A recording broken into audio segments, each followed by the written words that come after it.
আমি আমার এই ছোট্ট ইমান থেকে এবং ছোট্ট জীবন থেকে যেটা দেখলাম, বাংলাদেশে যারা একামতে দিনের দায়িত্ব পালন করছে এবং সামনে করবে, আমি গ্যারান্টি দিতে পারি এ মানুষগুলোর ভেতরে যদি 4 আনা দুর্নীতি কোনোদিন পান, তাহলে আপনি সঙ্গে সঙ্গে আস্তাগফিরুল্লাহ বলে মুখ ফিরিয়ে চলে আসবেন। আমার বিশ্বাস, আমি যা পেয়েছি, যা দেখেছি, 4 আনা দুর্নীতি এদের ভেতরে পাবেন না। এই জন্য অনেক নাস্তিক পর্যন্ত আজ বলতে বাধ্য হচ্ছে, এরা যদি 5টা বছর চালাতে পারে এই দেশে শান্তি কাকে বলে আপনি দেখতে পারবেন। আমার মেয়েটা আমাকে আজ পর্যন্ত চেনে না। 3টা বছর আমার যোগাযোগ বিচ্ছিন্ন রেখে দিয়েছিল শয়তানরা। ওরে আমি 8-9 মাস রেখে গিয়েছিলাম, এখনো তো বয়স 4 বছর। আমার এখনো পর্যন্ত আমার কাছেও আসে না, আমার ডাকেও না, আমার কাছে আসে না। কারণ হচ্ছে মনে করো বিভিন্ন হুজুর আসতো, ওই রকম একজন হুজুর। আমি জেলখানা থেকে যেদিন বের হয়ে বাড়িতে গেলাম, আমার বছর হুজুর আমাদের বাড়ি চলেন। আপনি হাসতেছেন, আমার মনের ভেতরে কত দুঃখ জানেন। আমার নিজের মেয়ে আমার চেনে না। যে জালেমদের কারণে, জুলুমের শিকার হওয়ার কারণে ওদেরকেও যেন ওদের বংশধররা না চেনে। মাফ করে দিন, মাপ। আপনি এই জায়গায় থাকলে আপনার মুখ দিয়ে মাপ বের হতো না।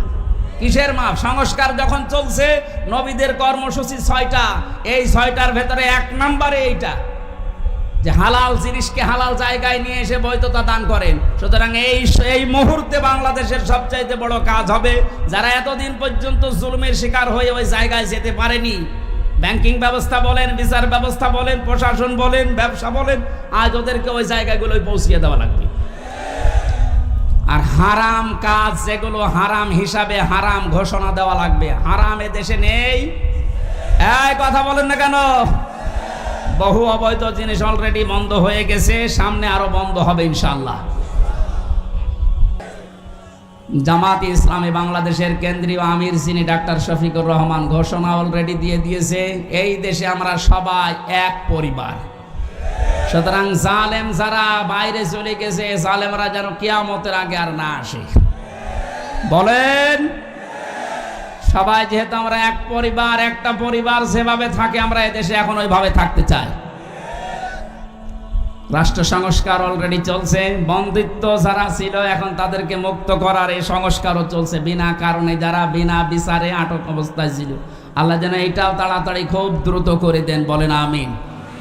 নবীদের এখান থেকে আমরা যারা উম্মত, তাদের 4টা কাজ এই মুহূর্ত থেকে শুরু করা লাগবে। 1 নম্বরে আল্লাযিনা আমানু, যারা ঈমান আনার দরকার আমাদের এখন। ঈমান এখন বলেন আমার ঈমান নেই মানে আমি মুসলমানের ঘরের সন্তান, আমার বাবা ঈমানদার, দাদা ঈমানদার, আমিও ঈমানদার না।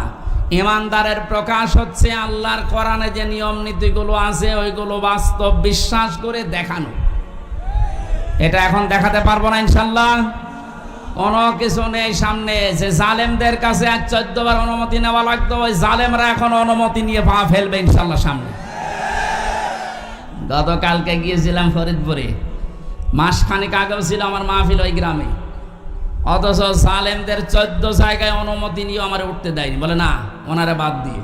অথচ গতকালকে যাওয়ার পরে সভাপতি আমারে বলছে, হুজুর যে জালেমগুলো বাধা দিয়েছিল ওরা এখন বলছে হুজুরকে এবারে এনে দিন। দিন পাল্টে অলরেডি গেছে। এদিন বদল যখন শুরু হয়েছে, সংস্কার চলছে। যেখানে যেখানে জুলুম অত্যাচার, ছাত্র ভাইরা যারা আছে ঐক্যবদ্ধ হয়ে এই জুলুমের অবসান ঘটানোই লাগবে ইনশাআল্লাহ। বহু ব্রিজ এই দেশে আছে যেখানে ফেরেশতারা মনে হয় টোল নিত। আমার কুষ্টিয়ার এই যে মেহেদি রমি ব্রিজের যে টোল, এক শয়তান নাকি আদায় করতুম। 5 তারিখে স্বাধীন হওয়ার পরে বিকালে ওটা উড়িয়ে দিয়েছে, এখন সবাই খুশি। এরকম বহু জায়গায় অবৈধভাবে যারা টোল তুলতো, এই টোলগুলো যেন সব ভেঙ্গে গড়িয়ে মাটির সাথে মিশিয়ে দেওয়া হয়।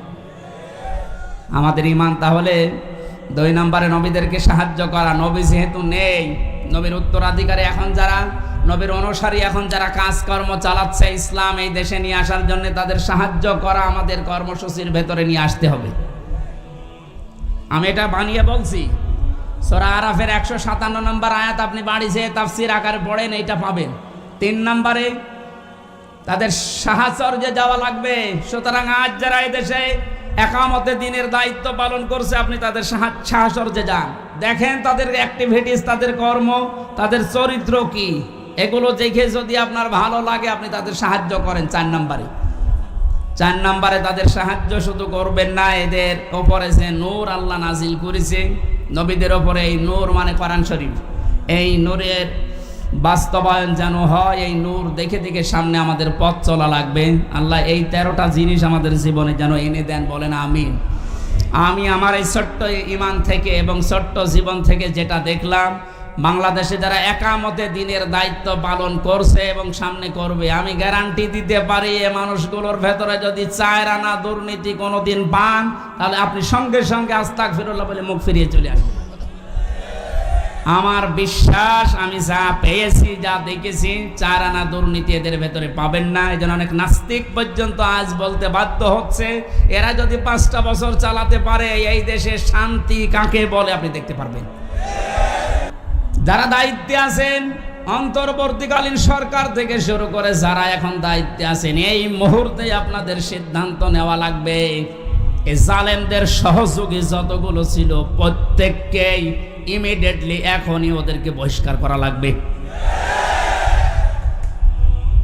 এটা সংস্কার যেহেতু চলছে, নবীদের কর্মসূচি 6টা ছিল, তার 2 নম্বর এটা হালালকে হালাল বলে বৈধ জায়গায় দিয়ে দেন। এই 17 বছর যারা বৈধ চাকরিতে উন্নতি পায়নি তাদের কাজ উন্নতির ওই জায়গায় দেওয়া লাগবে, আর যারা অবৈধভাবে আন্দাজে চেয়ারের পর চেয়ার পেয়েছে তাদেরকে নিচে নামানো লাগবে। ইসলামী ব্যাংক থেকে শুরু করে বাংলাদেশের যত ব্যাংকিং ব্যবস্থা, বিচার ব্যবস্থা, প্রশাসন, ব্যবসা, প্রত্যেকটি দিক আর বিভাগে যেহেতু সংস্কার আরম্ভ হয়েছে, এই সংস্কার ইমিডিয়েটলি কয়েকদিনের ভেতরেই করা লাগবে। এখনো পর্যন্ত এই হারামখোর যারা, এদের এই অভ্যাস এখনো যাবে না। বলছেন না হুজুর দোয়া করেন, নূহ নবীর চাই থেকে আমি বড় হয়ে গেছি। নূহ নবী দোয়া করেছিলেন না? কি বলেছিলেন? লা তাযারা আলাল আরদি মিনাল কাফিরিনা দাজ্জারা ইন্নাকা ইন তাযারহুম ইউদিল্লু ইবাদাকা ওয়া লা ইয়ালিদু ইল্লা ফাজিরান কাফারা। হে আল্লাহ, বহু চেষ্টা করেছি এদের পেছনে, 950 বছর দাওয়াত দিয়েছি। এদের যে চরিত্র, এদের আন্ডা বাচ্চা পর্যন্ত যেন জমিনে একটাও না থাকে, কারণ যেটা থাকবে ওর পেট থেকে যেটা আসবে ওইটাও হবে এরকম হারাম। এই জন্য জুলুমের পুনরাবৃত্তি আমরা আর দেখতে চাই না। এটা মারাত্মক একটা অপরাধ, সবচাইতে বড় অপরাধ এই গুম। এটা মানুষকে আপনি মেরে ফেলতে পারতেন, সংবাদ দিতেন যে লোকটা মারা গেছে। দেরাওয়ার ভাইয়ের সন্তানের সাথে নাটোরে যা করেছে আপনি কি জবাব দেবেন বলেন তো? মেরে লোকটাকে ঘরের ভেতরে আপনি আটকিয়ে রাখলেন, পরের দিন জানতে পেরেছে জনগণ, এটাও মোবাইল ট্যাগ করে যে অমুক জায়গায় মরে পড়ে আছে। এই বিশ্বাসঘাতক এই জালেমকে যদি এখন নাটোরবাসী মাফ করে দেয়, তো কি জবাব দেবেন আপনি আল্লাহর কাছে আর এই দেলাওয়ারের কাছে? বলেন, আপনার ছেলেটা যদি হয়তো আপনি টের পেতেন।